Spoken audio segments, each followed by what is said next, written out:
فالزاجرات زجرا صدق اللہ العظیم۔ محترم حاضرین، عزیز بزرگ اور بھائیوں، آج رمضان المبارک کی 16ویں رات، جس میں ہم نے قرآن حکیم کا جو حصہ نماز تراویح میں سنا ہے، سورہ صافات، سورہ صاد، سورہ زمر اور سورۃ المومن، یہ ساری صورتیں وہ ہیں جو مکہ مکرمہ میں نازل ہوئی ہیں، مکی صورتیں ہیں۔ یہ دنیا میں بسنے والے مسلمانوں کو دین اسلام کی، قرآن حکیم کی وہ تعلیمات جو انسانوں کے لیے دنیا میں کامیابی، آخرت میں ترقی کے لیے ضروری، ان تعلیمات کو، ان قرآنی پیغامات کو سمجھنا اور ان کی مطابقت میں اپنی زندگی لانا۔ سورہ صافات یہ مکی صورت ہے، اس صورت کا نام صافات رکھا گیا۔ صافات ہے صف سے، کہ اللہ تعالیٰ نے اس میں جماعتوں کا ذکر کیا، جو منظم جماعتیں ہیں، صف بن کر دنیا میں رہتے ہیں۔ جو صف بن کر رہتے ہیں وہ طاقت میں ڈھل جاتے ہیں، اور صف جو بن جاتی ہے، صف بندی کرنا، یہ ایک جنگی اور فوجی حکمت عملی بھی ہے۔ اپنی طاقت اور قوت کو منظم کرنا ہے، اس کو ہم صف کہتے ہیں۔ تو اللہ تعالیٰ نے اس سورت کے شروع میں صافات کیا کہا، کئی قسم کی صفوں کا، جماعتوں کا اور ٹیموں کا ذکر کیا ہے کہ کائنات میں کئی ساری قوتیں کام کر رہی ہیں۔ جو اصل صافات ہیں، جو اللہ کی منشا اور مرضی اور اس کی طاقت اور قوت کو تسلیم کر کے اپنے آپ کو اس کے ساتھ جوڑ کر کام کرتی ہیں، وہ اصل جماعتیں ہیں۔ تو اللہ تعالیٰ نے ان جماعتوں کی قسم کھائی ہے، والصافات صفا، قسم ہے صف باندھنے والی قوتوں۔ وہ آسمانوں میں ہے تو وہ فرشتے، اور وہ دنیا میں ہے تو قرآن حکیم کی تعلیم کو سمجھ کر، اس کے پیغام کو قبول کر کے اس کی ٹیم بن گئے، اس کی صف بن گئے، اس کی جماعت بن گئے۔ اب سورہ یاسین میں اللہ تعالیٰ نے حکم دیا تھا کہ دین اسلام کا مرکز، تعلیمات قرآن کا مرکز وہ مدینۃ الرسول ہے، اور اسی سے آگے ساری دنیا کی شاخیں پیدا ہوں گی۔ یہ علم کا مرکز بھی ہے، اجتماعیت کا مرکز بھی ہے۔ اب اس مرکز کا تحفظ ضروری ہے، اب ہر مرکز کی حفاظت کرنا ضروری ہے۔ اب مرکز کی حفاظت کون کرے گا؟ وہ صافات۔ اب وہاں فوجی قوت کی ضرورت، طاقت کی ضرورت ہے کہ یہ فوجی قوت اور طاقت اس مرکز کی حفاظت کرے، اس مرکز کو کنٹرول کرنے والی کوئی اور باہر کی قوت اس پر مسلط نہ ہو، اس مرکز کو کمزور نہ کرے۔ تو لہذا اس مرکز کو طاقتور بنانا، اس مرکز کو محفوظ بنانا، اس مرکز کو ہر سازشی اور ہیلا باز، مکر و فریب کی قوتوں سے، لوگوں سے، طاقتوں سے، پارٹیوں سے اس مرکز کو محفوظ بنانا ضروری ہے۔ لہذا ایسی ٹیموں کی ضرورت ہے، ایسی جماعت کی ضرورت ہے، ایسی صف کی ضرورت ہے۔ تو قرآن حکیم نے ایسی فوجی اور اجتماعی قوت، اس کی ضرورت کا اس سورت کریمہ میں اس کا تعارف کروایا۔ اس لیے پھر دنیا میں یہ صف، فوجی قوت، طاقت بن کر کام کرنا، یہ صرف معنی نہیں رکھتا کچھ، اس کے ساتھ ساتھ وہ اپنا کردار ادا کرے۔ تو قرآن نے 3 صفات کا یہاں ذکر کیا، صافات صفا، قسم ہے سب میں ڈھل کر مضبوط ہونے والی ان قوتوں اور جماعتوں کی، زاجرات زجرا، پھر ہر حملہ آور ہونے والے کے حملے کو توڑنے والی، اس کی سازش کو ناکام کرنے والی، اس کو جھڑک دینے والی، اس کو جھٹک دینے والی قوتوں کی، پھر وہ کام یہ کرے گی۔ پھر آگے کیا ہے؟ فَالتَّالِيَاتِ ذِكْرًا، اب وہ تلاوت کرنے والے اور ذکر کرنے والے۔ اب یہاں سے معلوم ہوا وہ فوجی اور دفاعی قوت، اس کے اندر تلاوت قرآن، علم و شعور بھی ہو، اور ذکر الہی بھی ہو۔ اب یہ قوت جو ہے یہ اس مرکز کا دفاع کرے گی جس کے اندر مادی قوت بھی ہو، جس کی تنظیمی قوت بھی ہو، جن کی دفاعی قوت بھی مضبوط ہو، اور جو قرآن کی تلاوت کرنے والے بھی ہوں، جن کے اندر یہ صلاحیت موجود ہو، اللہ کا ذکر کرنے والے بھی ہوں، غافل لوگ نہ ہوں۔ فرمایا ان الہکم لواحد، تمہارا الہ ایک ہے۔ وہ کون ہے؟ رب السماوات والارض ورب المشارق والمغارب، آسمان و زمین کا رب، مادی قوتوں کا رب بھی وہی ہے، روحانی قوتوں کا رب بھی ہوا ہے۔ یہ زمین کا رب، یہ زمین مادی چیز ہے، وہ آسمانوں کا رب ہے، آسمان کے اندر روحانی قوتیں ہیں، یہ مادی اور روحانی قوتیں یہ ایک مرکز کے تابع ہو کر کام کر رہی ہیں۔ اب قرآن یہ سمجھانا چاہتا ہے یہ ساری کائنات یہ مسلسل محنت نتائج دے رہی ہے۔ یہ کیوں نتائج دے رہی ہے؟ اس لیے کہ ان سب کے اوپر رب المشارق والمغارب ہے، اللہ تعالیٰ ہے۔ ان الہکم لواحد، تمہارا الہ حاکم معبود ایک معبود ہے۔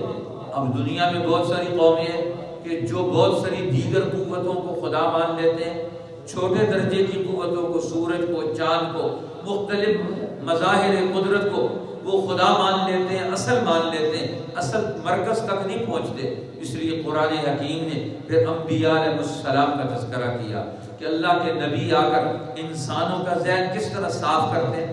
نوح علیہ السلام، ان کے بعد جو مظاہر قدرت کو لوگوں نے خدا بنا لیا، سورج اور چاند کو خدا بنا لیا، ابراہیم علیہ السلام نے آ کر نوح علیہ السلام کی تعلیمات کو مکمل کیا اور اصل خدا کا تعارف کروایا۔ یہ ستارے، سورج، چاند جن کو کائنات میں تم اصل سمجھتے ہو، یہ تو اس زمینی آسمان کی حقیقتیں ہیں۔ اس لیے قرآن یہ اس کی طرف توجہ دلاتا ہے۔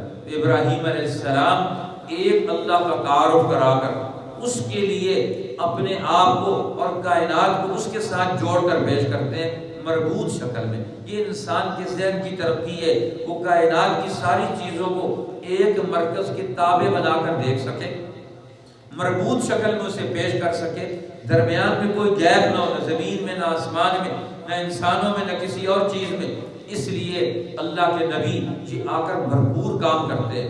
اب یہ اللہ کے نبی کہتے ہیں یہ جماعتیں، یہ صفیں جو کام کرتی ہیں، یہ انسانوں کی سلامتی کے لیے ضروری ہے۔ سلام علی نوح فی العالمین، سلام علی ابراہیم، سلام علی موسیٰ و ہارون، سلام علی الیاسین، سلام علی المرسلین۔ اور میں ان سب پر سلام ہے۔ کیوں سلام ہے؟ یہ سلامتی کا پیغام ہے۔ اس لیے یہ ہر دور کی شیطانی قوتوں کا مقابلہ کرنے کی طاقت اور صلاحیت انسانوں میں پیدا کر دیتے۔ اس لیے نبی پاک صلی اللہ علیہ وسلم کی یہ جماعت جو قرآن کے علم سے تیار ہوئی ہے، یہ جماعت کیا کرے گی؟ فرمایا انا لنحن الصافون وانا لنحن المسبحون۔ اب ہم بھی صف بن کر کام کریں۔ اس لیے حدیث پاک میں آتا ہے اس امت کا تعارف پہلی کتابوں میں کیا تھا؟ صفهم فی الصلاۃ وصفهم فی القتال سواء۔ ان کی نماز کی صف، نماز کی جماعت کی صف، اور ان کی میدان جنگ اور سیاست کی صف وہ ایک ہو۔ آج مسلمانوں میں زوال کیا آیا؟ ہماری مسجد کی، عبادت کی، تلاوت کی، ذکر کی صف اور ہے، ان کا معاشرے میں کوئی رول نہیں۔ جو سیاست میں، جو فوج میں، وہ دوسروں سے رہنمائی لیتے ہیں، وہ قرآن کے علم سے، وہ اللہ تعالیٰ کے علوم سے، انبیاء علیہ السلام کے علوم سے نہیں لیتے۔ اس طرح قرآن نے کہا معاشروں میں دو قسم کی جماعتیں ہوتی ہیں، ایک وہ جماعتیں جو شیطانوں سے رہنمائی لیتے ہیں۔ اب شیطان ان کے اوپر اللہ تعالیٰ مسلط کر دیتا ہے فرشتے جو آسمانوں سے خبریں لینے کے لیے جاتے ہیں۔ إِلَّا مَنِ اسْتَرَقَ السَّمْعَ فَأَتْبَعَهُ شِهَابٌ مُّبِينٌ، اس کے پیچھے شہاب مبین لگتا ہے اور اس کو وہ تباہ کر دیتا ہے۔ اب وہ شیطان آسمانوں سے خبریں سن کر وہ پھر اپنے دائرے، اپنا مکر و فریب، اپنے منصوبے بنا کر انسانوں کو اپنے ساتھ جوڑتے، اٹیچ کرتے، اور پھر اپنا ٹول بنا کر اپنے مقاصد کے لیے استعمال کرتے۔ آج دنیا میں جتنی پارٹیاں ہیں یہ ملأ سافل کے شیطانی قوتوں کے نمائندے، ان کا اپنا ذہن نہیں۔ جو شیطان انہیں ذہن دیتے ہیں، دور حاضر کے شیطان انسانوں کے دشمن، مخلوقات کے دشمن، انسانی اجتماعیت اور سوسائٹی کو تباہ کرنے والے، ان کو غلام بنانے والے، ان کے وسائل پر قبضہ کرنے والے، وہ ان جماعتوں کو گائیڈ لائن دیتے، رہنمائی دیتے. اس لیے قرآن کہتا ہے یہ رہنمائی کا فرق ہے. کام دنیا میں وہ فوج ہے، لیکن فوج کی ذہنیت کیا ہے، اس کا ٹارگٹ کیا ہے، وہ اپنے مقاصد کے لیے، حکمت عملی کے لیے رہنمائی کہاں سے لیتی ہے؟ کمانڈ ان کی کس کے پاس ہے؟ ایک پارٹی وہ ہے جس کی کمانڈ انبیاء علیہ السلام کے پاس ہے، ایک پارٹی وہ ہے جس کی کمانڈ فرعونوں، طاغوتوں اور نمرودوں کے پاس ہے. دنیا میں دونوں فوجیں، لیکن ان فوجوں کی کمانڈ کا فرق، اس فرق کے نتیجے میں ان کے نتائج بھی مختلف، ان کی حیثیت بھی مختلف ہوگی. اس لیے نبی پاک صلی اللہ علیہ وسلم، اللہ تعالیٰ فرماتے ہیں وَلَقَدْ سَبَقَتْ كَلِمَتُنَا لِعِبَادِنَا الْمُرْسَلِينَ إِنَّهُمْ لَهُمُ الْمَنْصُورُونَ وَإِنَّ جُنْدَنَا لَهُمُ الْغَالِبُونَ. اللہ فرماتے ہیں یہ بات ہم نے لکھ دی ہے، طے کر دی ہے. کیا بات طے کر دی ہے؟ اپنے رسولوں کی جماعت کے لیے کہ ہماری طاقت، ہماری مدد کائنات کے نظام میں وہ کس کے ساتھ ہے؟ انہم لہم المنصورون. اس رسولوں کی جماعت کو مدد دی جائے جو انسانوں کی اصل نمائندہ جماعت، جو حق کی نمائندہ ہے. اور ان جندنا لہم الغالبون، جو ان کے پیچھے چلے گا وہ ہمارا لشکر ہے، ہم اس کو غالب کریں گے. تو سچی اور حق کی جماعت کا غلبہ قرآن کہتا ہے یہ طے شدہ ہے. یہ اگر گڑبڑ خود نہ کرے، یہ خرابی اپنے اندر خود نہ پیدا کرے. اس لیے رسول اللہ صلی اللہ علیہ وسلم نے فرمایا میرے پیغمبر آپ ان لوگوں کو بتا دیجیے فَتَوَلَّ عَنْهُمْ حَتَّى حِينٍ وَأَبْصِرْ فَسَوْفَ يُبْصِرُونَ إِنَّا إِذَا نَزَلْنَا بِسَاحَةِ قَوْمٍ فَسَاءَ صَبَاحُ الْمُنذَرِينَ. جب ہم کسی قوم کے صحن میں اترتے ہیں تو پھر ان کی صبح بڑی خطرناک ہوتی ہے. رسول اللہ جب یہ خط لکھ رہے تھے بڑے بڑے بادشاہوں کو، حکمرانوں کو خط لکھتے اور فرماتے کہ ہمارے آنے سے پہلے اپنے ملک میں تم جو سازشیں کرتے ہو اپنی عوام کے خلاف، حق کے خلاف، یہ سازشی دور ختم کر دو. تم ہمارے سرنڈر ہو جاؤ، ہمارے نظام کو قبول کر لو. اگر ہم تمہارے علاقے میں آ گئے تو پھر یاد رکھو ہم رسول اللہ کی وہ باتیں تو بتاتے ہیں، لیکن رسول اللہ کی یہ حدود آج کوئی بھی نہیں بتاتا. بڑے بڑے ظالموں کو خط لکھ کر تنبیہ کرتے تھے ہم آ رہے ہیں تمہارے پاس، تمہارے نظاموں کو توڑنے کے، تمہارے ظلم اور جبر کو ختم کرنے کے. تم جو بندوں کے حقوق پہ ڈاکے ڈالتے ہو، انہیں غریب بناتے ہو، انہیں جاہل بناتے ہو. انا اذا نزلنا بساحة قوم فساء صباح المنذرین. جب ہم کسی قوم کے صحن میں، میدان میں اترتے ہیں پھر ان کی صبح بڑی خطرناک ہوتی ہے. ہمارے آنے سے پہلے اپنے ان حقائق کو تبدیل کر دو. اس لیے قرآن حکیم کی اس سورت کی آخری آیت یہ بڑی جامع آیت ہے. فرمایا سبحان ربک رب العزت عما یصفون، سبحان ربک رب العزت عما یصفون وسلام علی المرسلین والحمد للہ رب العالمین. یہ رسولوں کی جماعت کے ذریعے سے دنیا میں حق کی صف پیدا کرنا یہ اللہ کی عزت اور عظمت کا اظہار ہے. یہ اللہ کی عزت اور عظمت کی بنیاد پر کائناتی نظام، دنیا کا ڈھانچہ یہ پیدا کر کے مخلوق کے حقوق کا تحفظ کریں گے. والحمدللہ رب العالمین. ایسی مضبوط جماعتوں کا دنیا میں موجود ہونا، ایسی جماعتوں کا تیار کرنا، ایسی قوتوں کو کھڑا کرنا، ان کے ذہنوں کو، ان کی قوا کو، ان کی طاقتوں کو مربوط اور بھرپور بنانا یہ اللہ کی حمد ہے. اس پر اس کی تعریف.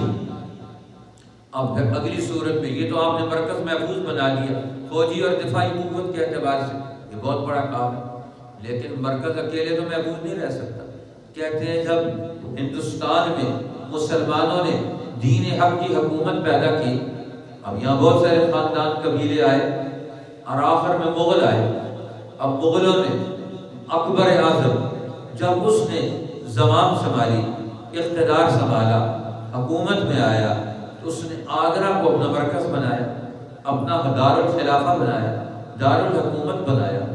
آگرہ دار الحکومت بنا کر وہاں بلڈنگیں بنائی، دفاتر بنائے، مرکز بنایا. پوری مملکت ہندوستان کا نظام چلائیں گے اس سے. جب تیار ہو گیا تو اس نے سارے لوگوں کو دعوت دی، بڑے بڑے مدبرین، حکماء، فوجی، جرنیل، تاجر، سب لوگ کہ آؤ ہم نے یہ دار الحکومت بنایا، اس کا مطالعہ کرو. دلی باغ میں بنا، پہلے آگرہ بنا تھا. اب وہ آئے، انہوں نے دیکھا، یہاں کا شہر بہت مزیدار، یہاں کی بلڈنگیں بڑی خوبصورت، یہاں کے دفاتر وہ بھی بڑے عجیب اور بڑے زبردست. تو انہوں نے کہا اس شہر میں تمہیں کوئی نقص عیب نظر آتا ہو، خامی نظر آتی ہے؟ تو سب نے کہا ساری چیزیں بالکل ٹھیک ہے، مکمل ہے، خامی کوئی نہیں. صرف ایک خامی ہے کہ اس شہر کے ارد گرد آپ نے حفاظتی دیوار نہیں بنائی، فصیل نہیں بنائی. باہر سے اگر کوئی فوج حملہ آور ہو تو یہ جو دارالحکومت ہے اس کی حفاظت کون کرے گا، اس کا بچاؤ کون کرے گا؟ اس کی آپ نے حفاظتی دیوار، حفاظتی فصیل نہیں بنائی ہوئی ہے. یہ اس کی کمزوری. اس کا جملہ آج بھی تاریخ میں لکھے جانے کے قابل ہے. اکبر کا جملہ.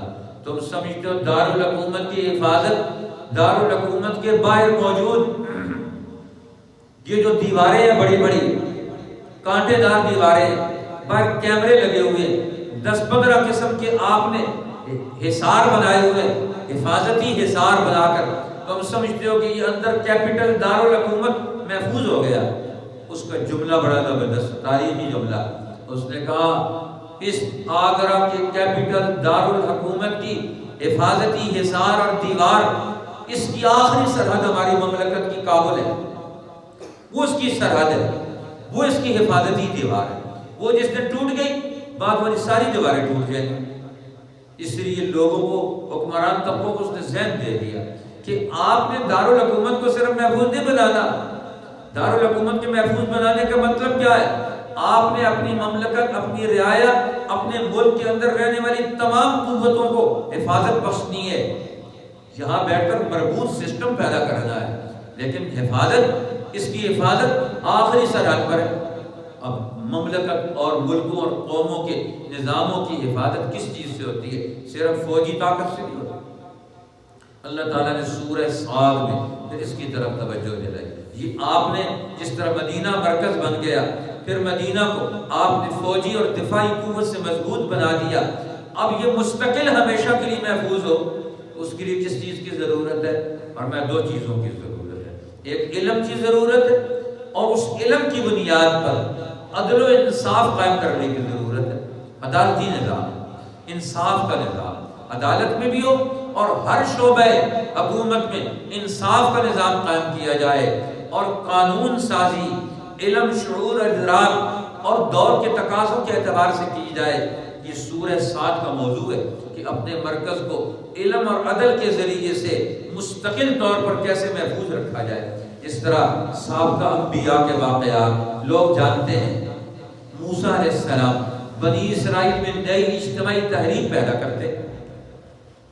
اس نئی اجتماعی تحریک نے آگے بڑھ کر اپنے قدم آگے بڑھائے، اپنا درجہ بڑھاتی چلی گئی. موسیٰ علیہ السلام کے دور میں اس کی اور حیثیت ہے، وہ چلے گئے، اس کا دور بدل گیا. آہستہ آہستہ ان میں تحریک شروع ہو گئی، ترقی کی، اجتماعیت کی، کامیابی کی، آگے بڑھ رہے ہیں، اپنی قوم کو ترقی دے رہے ہیں. یہاں تک کہ داؤد علیہ السلام کا دور آیا. داؤد علیہ السلام نے اسے اور زیادہ مضبوط کیا. پھر سلیمان علیہ السلام کا دور آیا، انہوں نے اسے اور زیادہ مضبوط کیا.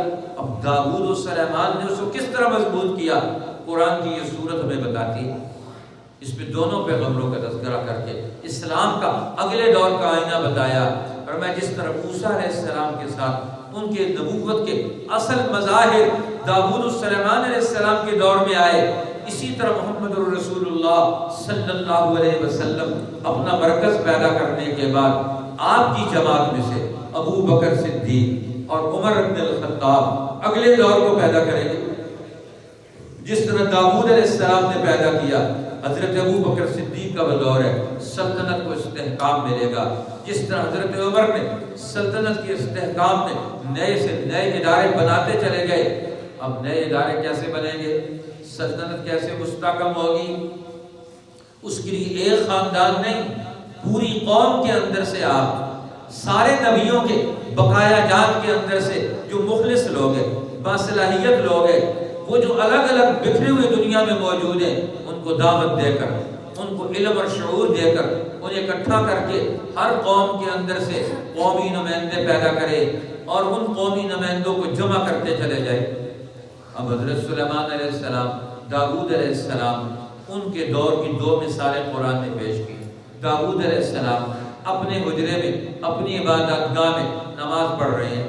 انہوں نے وقت خاص کیا ہوا تھا، باہر پہرہ دار لگایا ہوا ہے، ان کے گھر کا ہر آدمی رات کے ہر حصے میں کوئی نہ کوئی آدمی عبادت کرتا تھا، انہوں نے عبادت کے لیے وقت مقرر کیا۔ اس عبادت کے وقت میں ایک آدمی آ کر دیوار پھلانگ کر اندر گھس گیا ان کی عبادت میں۔ نے پوچھا کون؟ انہوں نے کہا ایک سائل میرا حق چھینا جا رہا ہے، میرے حق کو پریشانی لگ گئی ہے، میرا مسئلہ خراب ہو رہا ہے۔ اللہ تعالیٰ نبأ الخصم، کیا آپ کو ان دو جھگڑے کرنے والوں کی خبر پہنچی ہے جو داؤد علیہ السلام استصور المحراب، جب وہ ان کی عبادت گاہ میں داخل ہو گئے دیوار پھلانگ کر، اذ دخلوا علی داؤد، وہ داؤد علیہ السلام پر اچانک پہنچ گیا، وہ نماز میں، ذکر میں، عبادت میں پیر سے مصروف، جا کر کہتے ہیں فوراً ہمارا مسئلہ حل کریں، آپ ہمارے حاکم نبی ہیں، خلیفۃ اللہ ہیں، ہمارا مسئلہ حل کریں۔ داؤد علیہ السلام سوچی پڑ گئے کہ باہر پہرہ دار ہیں اور یہ پہرہ داروں کو چھوڑ کر یہ کہاں سے آ کر دھمکے کہ میری عبادت میں مخل ہو گئے۔ قالوا لا تخف، یہ کون سی کیا ماجرا ہے؟ اس کو سوچنا شروع کر دیا مختلف زاویوں سے۔ حاکم جو ہوتا ہے کوئی واقعہ کوئی عمل پیدا ہوتا ہے اس کو مختلف زاویوں سے دیکھتا ہے، یہ کس زاویے سے کس نوعیت سے یہ واقعہ رونما ہو رہا ہے، اس کی بیک پر کون سی قوت کار فرما ہے، کون سی طاقتیں ہیں، یہ کیا ماجرا ہے، اس کی بیک تک پورا جاؤ، تحقیق کرو۔ اب وہ تحقیق کرنے لگے، سوچنے لگے، تو وہ کہنے لگے دونوں خصم لڑائی کرنے والے، لا تخف، ڈرے مت، خصمان بغا بعضنا علی بعض، ہم دو جھگڑا کر رہے ہیں، ایک نے دوسرے پر چڑھائی کی ہے، وہ دوسرے کے مال پر حق پر قبضہ کرنا چاہتا ہے۔ فاحکم بیننا بالحق، آپ ہمارے درمیان حق اور انصاف سے فیصلہ کریں اور ذرہ بھر کمی نہ کریں۔ ولا تشدد واہدنا الی سواء الصراط، اب رہنمائی دے رہے، جھگڑا لے کر آئے ہیں، اپنا مقدمہ لے کر آئے ہیں اور مقدمہ لا کر داؤد علیہ السلام کو، جج کو رہنمائی دے رہے ہیں کہ ہم خصمان، ڈرے مت، ہم دو جھگڑالو ہیں، بغا بعضنا علی بعض، ایک نے دوسرے کا حق مارنے کی کوشش کی ہے جی، تو اب آپ کیا کریں؟ فاحکم بیننا بالحق، آپ ہر ایک کے حق کی تحقیق کر کے اس کا حق دلوائیں، علمی طور پر، قانونی طور پر ہمارے حق کا تعین کریں، تاکہ ہم عقلی طور پر ہم مطمئن ہو جائیں، آپ ہمارے درمیان فیصلہ کریں۔ فاحکم بیننا بالحق ولا تشدد، ذرہ بھر ادھر ادھر کا فیصلہ مت کرنا۔ واہدنا الی سواء الصراط، آپ ہمیں سیدھے راستے کی رہنمائی دیں۔ عدالت کا کام، اہل علم کا کام کیا ہے؟ جھگڑوں کو ایسے طریقے سے نمٹانا کہ دونوں فریق وہ سمجھ جائیں کہ حق بات یہی ہے، لہذا اپنا جھگڑا خود بخود چھوڑ دیں، معاشرے میں نئی بنیادیں جھگڑے کی نہ پڑیں۔ لوگوں میں مسئلے پیدا ہوتے ہیں لیکن مسئلوں کا حل کس طریقے پر ہوگا، نبیوں کا طریقہ کون سا ہوتا ہے؟ اب وہ رہنمائی دے رہے ہیں۔ اب مسئلہ کیا ہے؟ ان ھذا اخی، یہ بھی میرا بھائی ہے، لہو 99 نعجہ، اس کے پاس 99 دمبیاں ہیں، ولی نعجۃ واحدہ، میرے پاس ایک دمبی ہے۔ فقال اکفلنیھا، وہ کہتا ہے تو ایک دمبی رکھ کر کیا کرے گا؟ یہ مجھے قائل کر رہا ہے، میری دمبی پر قبضہ کرنا چاہتا ہے، مجھے دلائل سے مرعوب کرنا چاہتا ہے۔ اکفلنیھا، یہ میرے سپرد کر دے، یہ اکیلی دمبی تیرے پاس ٹیں ٹیں کرے گی، یہ تو پریشان ہوگی، تو میرے اس ریوڑ میں شامل کر دے، میرے پاس زیادہ دمبیاں۔ وعزنی فی الخطاب، اور یہ مجھے زبردست قسم کے دلائل دیتا ہے، دباؤ ڈالتا ہے میرے اوپر، ذہنی دباؤ، عقلی دباؤ، دلائل کا دباؤ دے کر میرا حق چھیننا چاہتا ہے، اب میرا پیچھے ہی نہیں چھوڑ رہا یہ۔ وعزنی فی الخطاب، اور یہ میرے اوپر دباؤ ڈال رہا ہے ہر قسم کا، اب آپ بتائیں میں کیا کروں؟ تو داؤد علیہ السلام نے کہا لقد ظلمک بسؤال نعجتک، تو نے ظلم کیا، تو اس کی دمبی ایک لینا چاہتا ہے اور اسے اپنی 99 دمبیوں میں شامل کر کے 100 پوری کرنا چاہتا ہے۔ آج کا ہر مالدار، ہر سرمایہ دار کیا چاہتا ہے؟ وہ 99 کے چکر میں ہے۔ آج یہ بڑی مشہور اصطلاح ہے نا، ہر ایک 99 کے چکر میں ہے، 99 پورے ہو گئے اب 100 پورے کرنے، پھر 99 ہو گئے پھر 100 پورے کرنے، اب 99 پورے کیے کچھ خرچ ہو گئے، اگلے دن کہتا ہے پورے 100 کرنے، 100 پورے نہیں ہوتے تو دوسرے کا زبردستی پکڑ کر 100 پورے کرتا ہے۔ اب یہ کیا ہے؟ یہ 100 پورے کرنے کا چکر، 99 کا چکر، اب اس میں مالدار حکمران بڑے طبقے قوم کے یہ 99 کے چکر میں پڑے ہوئے ہیں۔ قرآن نے داؤد علیہ السلام کو کہا آپ کی حکومت کے اندر حکومت کے پاس وسائل جمع ہوتے ہیں، حکومت کے وسائل یہ 99 دنیا ہیں، اور عوام کے پاس جو چیز ہے ہر ایک کے پاس کی کوئی زراعت کا پیشہ رکھتا ہے، کوئی ملازمت کا پیشہ رکھتا ہے، کوئی کھیتی باڑی کا پیشہ رکھتا ہے، کوئی صنعت گری کا پیشہ رکھتا ہے، کوئی ایک چیز بتاتا ہے، اور حکومت جو ہے نا جی اس ساروں کے اوپر ٹیکس لگا کر سب سے پیسے اکٹھے کرتی ہے اور ان کا پرواہ نہیں کرتی کس کے بچے کدھر جائیں گے، غریب کدھر جائیں گے، ان کے مسئلے کا حل کیا ہوگا ٹیکس لگاتے وقت۔ تو جو حکومت ٹیکس لگاتے وقت ایک دمبی والے کا خیال نہیں رکھتی، 99 دمبیاں اس کے اپنے پاس ہیں، حکومت کے پاس ہے۔ مولانا عبید اللہ سندھی نے بہت خوبصورت تعبیر کی ہے کہ سرمایہ داری نظام، لوٹ مار کا نظام، دنیا میں ظالمانہ اور متکبر نظام جس کے پاس سارے وسائل ہوتے ہیں، وہ عوام کی ایک دمبی کو بھی اس سے چھیننا چاہتا ہے، اس کے پاس وہ بھی نہ رہ جائے۔ لہذا جو نظام حکومت جو عوام کے حقوق کا خیال نہ رکھے، ان کے مسئلے حل نہ کرے، ان کو امن نہ دے، ان کو تعلیم نہ دے، ان کے روزگار کا خیال نہ رکھے، ان کے امن کا مسئلہ نہ حل کرے، ان کے مستقبل کے تحفظ کا مسئلہ نہ حل کرے، ان کی بیوی بچوں کے حقوق پورے کرنے کا نظام پیدا نہ کرے، تو فرمایا وہ حکمران ظالم۔ لقد ظلمک بسؤال ناجتک، جو حکمران دوسروں کی ایک دمبی لینا چاہتا ہے وہ ایسا قانون بنا کر ظلم کر رہا ہے۔ تو قرآن کہتا ہے ظلم والا قانون نہیں بننا چاہیے، اس لیے انبیاء علیہ السلام کو قرآن کی یہ تعلیمات ہے، صاد والقرآن ذی الذکر، قسم ہے اس قرآن نصیحت والے۔ اب قرآن کیا ہے؟ یہ ہر دور کی کتاب ہے، ہر دور بدلے گا، اس دور میں نیا قانون آئے گا، قرآن اس دور کی نصیحت دیتا ہے، پھر نیا دور آئے گا پھر اس دور کی نصیحت دیتا ہے۔ ذی الذکر یہ ہر دور کی کتاب ہے، اس کا علم ہر دور کا علم ہے، اس علم کی روشنی میں اپنے دور کا عدل پیدا کرنا یہ ہر ایک انسان کی ذمہ داری ہے، ہر حکمران کی ذمہ داری ہے، علماء کی ذمہ داری ہے، فقہاء کی ذمہ داری ہے، قانون سازوں کی ذمہ داری ہے، حکمرانوں کی ذمہ داری ہے، معاشرے کے ہر طبقے کی ذمہ داری ہے کہ وہ اپنے حکمرانوں کو ظلم نہ کرنے دیں، وہ اجتماعی مشاورت پر قومی مفادات کے تابع ہو کر وہ کردار ادا کرے۔ یہ قرآن کا واضح اور دو ٹوک پیغام اور پروگرام ہے۔ یا داؤد انا جعلناک خلیفۃ فی الارض، اے داؤد ہم نے آپ کو زمین میں اللہ کا خلیفہ اور نمائندہ بنا کر بھیجا ہے۔ فاحکم بین الناس بالحق، اب آپ لوگوں میں حق اور انصاف کے فیصلے کریں۔ ولا تتبع الہوی، اور اپنی ذاتی خواہش ان کی کیا تھی کہ وہ اپنا کچھ وقت نکال کر اللہ کی اکیلے عبادت کریں، اپنی اکیلی عبادت کی خواہش کو پورا مت کریں، یہ وقت بھی عوامی خدمت کے لیے لگائیں۔ اب ہم کہتے ہیں حکمران بہت اچھا ہے، نمازیں بہت پڑھتا ہے، یہ سارے مسلمانوں کا کام ہے۔ حکمران کا کام کیا ہے؟ حکمران کب اچھا ہوگا؟ جب وہ عدل کرے، جب وہ امن دے گا، جب وہ ہر ایک کے حق کا تحفظ کرے گا۔ اب اس کی اچھائی نماز کے اندر نہیں ہے، صرف اس کی اچھائی اس کی ڈیوٹی کے اندر ہے۔ حضرت عمر بن عبدالعزیز رحمۃ اللہ علیہ سے کسی نے پوچھا، ایک آدمی بڑا نمازی، بڑا ذکر کرتا ہے، بڑی تلاوت کرتا ہے، لیکن وہ حکمرانی میں عائل نہیں۔ دوسرا وہ ہے جو نفل نمازیں نہیں پڑھتا لیکن حکمرانی کی قیادت کی اور اپنی ذمہ داریاں سنبھالنے کی اور ذمہ داریاں ادا کرنے کی صلاحیت اس میں زیادہ ہے، تو کس کو حکمران بنایا جائے؟ اس نیک آدمی کو یا اس سمجھدار اور اہل آدمی کو؟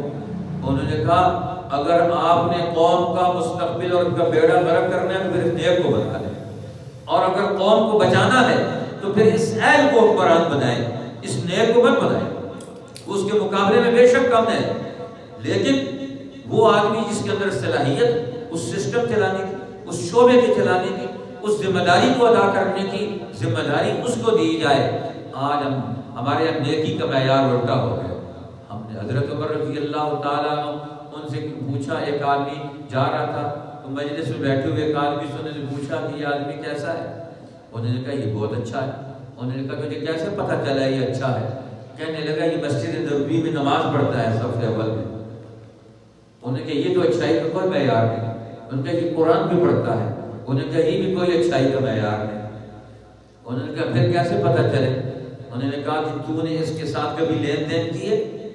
کہ لین دین تو نہیں کی۔ تو نے اس کے ساتھ سفر کیا؟ انہوں نے کہا سفر بھی نہیں کیا۔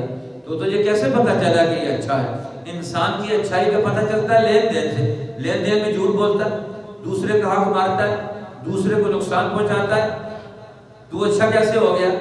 اب سفر کرے گا تو پتہ چلے گا یہ دوسروں کا خیال رکھتا ہے کہ یہ خود اپنے آپ کو ان کے اوپر سوار کرتا ہے.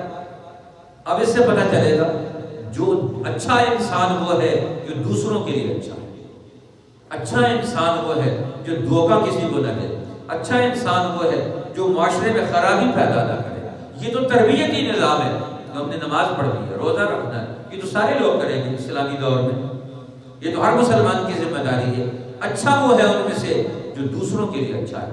اس لیے اللہ تعالیٰ نے فرمایا کہ سورہ زمر میں کہ اب ہر قوم کے اندر اسلام کا بین الاقوامی دور آئے گا، وہ احسان کی بنیاد پر، محبت کی بنیاد پر دنیا کی ساری قوموں کو قریب کیا جائے گا اور ان کے اندر قرآن حکیم کی اصلی تعلیمات زندہ ہوں گی. اللہ نزل احسن الحدیث کتابا متشابہا. اللہ وہ ہے جس نے سب سے خوبصورت بات اتاری. نزل احسن الحدیث، سب سے بہترین بات قرآن ہے. کتابا، یہ کتاب بن کر آئی ہے. کتاب کسے کہتے ہیں؟ جامع للاحکام والحقائق. اس میں احکام بھی ہیں اور کائناتی زندگی، انسانی زندگی کے تمام حقائق بھی ہیں. اس لیے قرآن ایک جامع کتاب ہے. کتابا متشابہا، یہ کتاب ملتی جلتی کتاب ہے. اب ایک جگہ آپ پڑھیں گے مثانی، یہ دہرائی جانے والی کتاب ہے، دوبارہ پڑھنے کا جی چاہتا ہے. اس کے اندر اتنا تاثیر ہے، اتنی قوت ہے، بار بار پڑھیں گے، بار بار اپنی زندگی میں آپ کو نئی رہنمائی دے گی. اور رہنمائی کیسے دے گی؟ تقشعر منہ جلود الذین یخشون ربهم. ان کے اندر خوف پیدا ہوگا، اللہ کی عظمت اور جلال کا ان کے اندر دھیان پیدا ہوگا. ثم تلین جلودهم وقلوبهم الى ذکر اللہ. اللہ کا ذکر پیدا ہوگا. ذکر کا معنی کیا ہے؟ ذکر قرآن نے عنوان بنایا ہے کس چیز کا؟ کہ ایک مسلمان اللہ کے سوا اپنے اوپر کسی کو حاکم نہیں مانے گا. یہ جو ہم کہتے ہیں قرآن کہتے ہیں بار بار ذکر کرو کثرت سے ذکر کا مطلب کیا ہے؟ یہ دھیان کرنا کہ ہم سب کے اوپر اصل حاکم کون ہے؟ اللہ تعالیٰ ہے. ذکر سے یہ دھیان پیدا کرنا ہے کہ میرا حاکم، بادشاہوں کا حاکم، ہم سب کا حاکم وہ اللہ ہے. اس لیے ہر مسلمان کو کثرت سے ذکر کرنے کا حکم دیا کہ اصل حکومت اللہ کی ہے. جو اللہ کی حکومت کے اس کے قانون کے خلاف کرے گا اس کو اٹھا کے نیچے پھینکو، اس کو اوپر مت رہنے دو. کتابا متشتلین جلودهم وقلوبهم الى ذکر اللہ. اللہ کے ذکر کی طرف آئے. انسان ان سے غفلتیں ہوتی ہیں، انسان وہ گناہ کرتا ہے، زیادتی ہوتی ہے، کمی ہوتی ہے. فرمایا تم نے کمی زیادتی کر لی، گناہ کر دیا، توبہ کرو. یا عبادی الذین اسرفوا علی انفسہم لا تقنطوا من رحمت اللہ. اللہ کی رحمت سے نا امید مت ہو، اپنے گناہ پر توبہ کرو. انیبوا الی ربکم واسلموا لہ، اس کے سامنے اس کے حکم پر جھک جاؤ، توبہ کرو. کیوں؟ اس لیے کہ کائنات کی ساری قوتوں کا مالک وہ ہے. الیس اللہ بعزیز ذی انتقام، وہ بڑا انتقام، زبردست انتقام لینے والا ہے. اس کے انتقام سے بچو. اس کے حکم کی قانون کی خلاف ورزی کر کے اس کے غضب اور غصے کو دعوت مت دو. لہو مقالید السماوات والارض، آسمان و زمین کی ہر چیز کی چابیاں کنجیاں اس کے قبضے میں ہیں. لہذا وہ خالق کل شیء، وہ ہر چیز کا خالق ہے، مالک ہے. تم اس کو چھوڑ کر کسی اور کی بندگی کرنا چاہتے ہو. قل فغیر اللہ تأمرونی اعبد ایھا الجاہلون. بڑے بڑے سردار رسول اللہ کو کہتے ہیں کہ آپ اللہ کی پوجا، اس کی عبادت، اس کا قانون نافذ کرنا چاہتے ہیں. کیوں کرنا چاہتے ہیں؟ تو اللہ کے میرے پیغمبر ان کو بتا دے کہ اے جاہل اور نادانو، سب کی کامیابی اور ترقی اللہ کو معبود ماننے میں. تم دوسروں کو معبود مان کر اپنی حیثیت بھی نیچے گرا دیتے ہو، ذلیل کرتے ہو اپنے آپ کو. عزت کا معیار وہ تمہارے لیے یہ ہے کہ تم اللہ کی عبادت میں، اس کی بندگی اور غلامی میں، اس کے نظام اور قانون کی اطاعت اور فرما برداری میں آ جاؤ. یہ کامیابی ہے. قالوا الحمد للہ الذی صدقنا وعدہ. اب ایمان والی سچی جماعتیں، یہ زمر، یہ جماعتوں کی جماعتیں یہ کھڑی ہوں گی ہر قوم کے اندر، ہر علاقے میں قرآن کی نمائندگی کریں گے اور قیامت سے پہلے یہ ضرور ہو کر رہے گا. اب یہ ساری سرحدیں اکھڑ جائیں گی. آج ہر قوم دوسری قوم کو ترقی نہیں دینا چاہتی، سرحد بنائی گئی، جان بوجھ کر انہوں نے بنایا۔ ایک وقت آئے گا انسانیت اصل زندہ ہو جائے، محبت کی بنیاد، جمال کی بنیاد پر، کمال کی بنیاد پر انسان اپنے درمیان کی ساری رکاوٹیں کو دور کر دیں گے، ترقی کرتے ہوئے۔ یہ جتنی ظالموں نے، متکبروں نے قانون سازی کر کر کے لوگوں عوام کے درمیان دیواریں کھڑی کر کے رکھی ہوئی ہیں مختلف قسم کی، ایک دور آئے گا قرآن کی محنت سے اس کا شعور اتنا بلند ہوگا انسانوں کا، ہر طبقے کا، وہ کسی ظالم کے ظلم کو نہیں چلنے دیں گے، کسی سرحد اور دیوار کو نہیں چلنے دیں گے، اور ساری دنیا وہ ایک گھر کی مانند ہو جائے گی، اور سب کے سب لوگ دنیا میں محبت کی بنیاد پر زندگی بسر کریں گے، احسان کی بنیاد پر، نیکی کی بنیاد پر ہر ایک آدمی کا معیار قائم ہو جائے گا۔ وہ دور دنیا میں آئے گا انشاءاللہ قرآن حکیم کی برکت سے۔ اللہ جل شانہ ہمیں دین کا یہ دور نصیب فرمائے، اور اس کی طرف لوٹنے کی اور اس کی اہلیت اور صلاحیت پیدا کرنے کی توفیق عطا فرمائے۔